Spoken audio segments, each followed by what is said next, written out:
Assalamualaikum warahmatullahi wabarakatuh. Jumpa lagi guys. Pada hari ini kita akan ngobrol tentang duit. Perlunya duit dalam kesehatan. Jadi sehat itu perlu duit. Nah, supaya mudah ingat ya.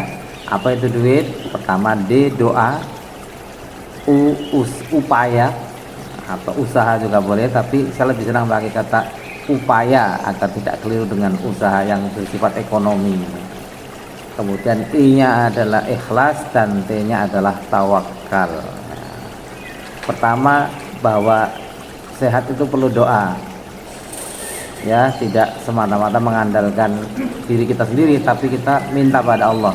Allahumma afini fi badani, Allahumma afini fi sam'i, Allahumma afini fi basori. Ya Allah, berikanlah kesehatan pada badanku, berikanlah kesehatan pada pendengaranku, dan berikanlah kesehatan pada penglihatanku. Nah itu Allahumma afini fi badani, Allahumma afini fi sam'i, Allahumma afini fi basori. Nah doa sangat penting ya, menunjukkan bahwa kita itu menyadari kelemahan diri kita ya, karena apapun yang kita upayakan nanti juga akan tergantung pada izin Allah untuk menjadi sehat atau menjadi sembuh. Ketika sakit juga perlu doa ya. Kita juga berdoa Bismillahilladzi la yadurru ma'asmihi syai'un fil ardi wala fis sama wa huwas sami'ul alim.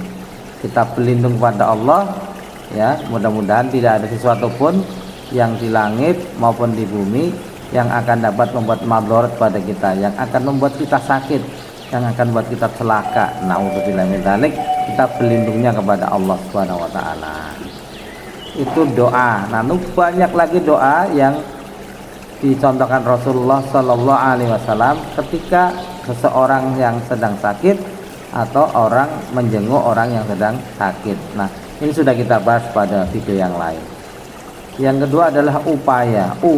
Upaya kesehatan itu ada upaya pencegahan, pengobatan ya, pencegahan dengan promotif, preventif promotif, pengobatan, rehabilitatif, dan paliatif.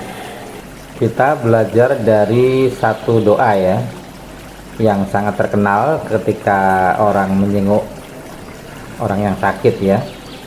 Bismillahirrahmanirrahim. Allahumma adhibil ba'as ishfi wa anta syafi la shifaa illa shifauka shifaan la yughadiru saqoma. Ada beberapa redaksi ya, ada yang Allahumma adhibil ba'as, ada yang Allahumma robbanas dulu ya. Nah, dan beberapa redaksi ya memang ada paling tidak ada 4 hadis yang sahih yang membicarakan tentang doa itu ya. Memang ada beberapa alternatif doanya ya. Ya, tapi yang ingin saya katakan adalah bahwa dari doa itu kita belajar tentang paling tidak 2 hal selain doa itu sendiri. Yang pertama adalah bahwa kita minta kesembuhan. Nah, berarti kita berobat. Jadi dalam muslim itu kan berkata berarti berbuat. Ya, ketika kita minta kesembuhan, ya kita berupaya untuk mendapatkan kesembuhan itu. Bagaimana optimalnya? Dengan melakukan atau mengikuti pengobatan, menjalani pengobatan ya. Pengobatan secara umum, pengobatan ya, bukan harus berarti dengan obat ya. Pengobatan itu istilah ya, ya artinya orang sudah sakit lalu diobati, diberi sesuatu gitu. Nah itu namanya pengobatan. Dan memang Rasul juga mengatakan, wahai hamba Allah ya, berobatlah karena setiap penyakit ada obatnya. Nah, jadi memang disuruh berobat. Likulli da'in dawaun. Setiap penyakit ada obatnya. Fatatawa ibadallah, maka berobatlah wahai hamba Allah gitu. Jadi memang disuruh berobat. Jadi pada asalnya orang yang sakit itu disuruh berobat, disuruh berupaya mengobati penyakitnya. Banyak doa yang dicontohkan untuk kita baca ketika kita sakit atau menjenguk orang sakit, itu juga menunjukkan bahwa kita harus berobat. Nah, berobat itu secara umum artinya tadi itu, yaitu orang yang sudah sakit lalu berobat. Namun ada juga ya pengobatan yang dilakukan ketika orang belum sakit, kan namanya preventif. Ada pengobatan yang diberikan untuk mencegah agar tidak timbul penyakit berikutnya. Nah, pencegahan sekunder namanya. Pencegahan primer misalnya tadi memberikan pengobatan untuk orang yang belum sakit agar tidak sakit. Nah, ini contohnya imunisasi. Nah, Syekh bin Baz misalnya, mufti atau pemberi fatwa di Saudi Arabia, ditanya, wahai Syekh, apakah kita boleh memberikan obat atau melakukan pengobatan pada penyakit yang belum nampak, yang belum terjadi?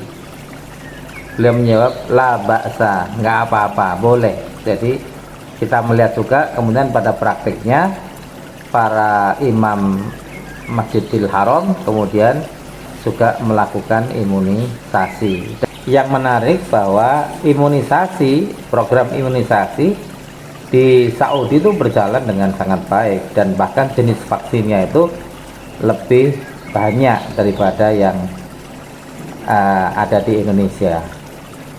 Jadi pengobatan sebelum penyakitnya ada itu diperbolehkan menurut ulama. Ini pengobatan ya. Hanya memang ada beberapa panduan ya di dalam pengobatan Islami, yaitu bahwa kita semestinya lebih memilih obat-obat yang kita lebih memilih obat-obat yang halal gitu. Bagaimana dengan pengobatan dengan obat yang belum terbukti kehalalannya? Maka kalau itu jelas haram, memang para ulama menyarankan jangan. Tapi ketika itu masih diperdebatkan dan tidak ada pilihan lain, maka hal itu masih bisa diambil. Ini adalah pengobatan ya, tapi tentu yang paling baik adalah pengobatan dengan obat yang dinyatakan kehalalannya. Dan sekarang tren sudah mulai sertifikasi halal untuk obat-obatan. Ya, mudah-mudahan sertifikasi halal ini berjalan dengan lancar, dengan baik, sehingga kita lebih mendapatkan kepastian di dalam memilih obat ketika kita sakit. Amin. Itu pengobatan ya, upaya pengobatan. Lalu hal kedua yang kita belajar dari doa tadi, syifaan la yughadiru saqoma. Potongan akhir dari doa ini menyatakan, semoga engkau sembuh dengan kesembuhan yang tidak meninggalkan bekas. Nah, ini berarti kita belajar tentang pencegahan sekunder atau tersier ya. Pengobatan pencegahan sekunder atau tersier, yaitu ketika orang sudah sakit, diharapkan sakitnya tidak meninggalkan bekas ya, tidak meninggalkan sequel kalau dalam bahasa kedokterannya. Nah, disitulah diperlukan upaya rehabilitasi. Ada kegiatan yang namanya fisioterapi ya. Nah, itu diharapkan untuk meminimalkan atau bahkan agar tidak ada sequel atau gejala sisa dari penyakit. Demikian pula pencegahan sekunder atau tersier dengan pemberian obat Ya, misalnya orang yang sudah terkena penyakit, sudah terkena serangan jantung atau serangan stroke, itu biasanya disuruh rutin untuk minum obat pengencer darah. Nah, itu untuk mencegah agar tidak terkena serangan lagi gitu. Nah, ini namanya pencegahan sekunder atau bahkan tersier ya. Jadi tergantung konteks penyakitnya itu. Jadi itu yang luar biasa. Ternyata kalau kita belajar dari situ, dari doa, satu doa saja tadi, ternyata kita jadi mengenal rehabilitasi, pencegahan sekunder dan tersier dalam upaya kesehatan. Jadi upaya kesehatan bisa pencegahan, preventif promotif, bisa pengobatan, bisa rehabilitasi, dan yang terakhir nanti adalah paliatif. Kita akan membahas secara khusus tentang pengobatan atau upaya kesehatan paliatif dalam video selanjutnya.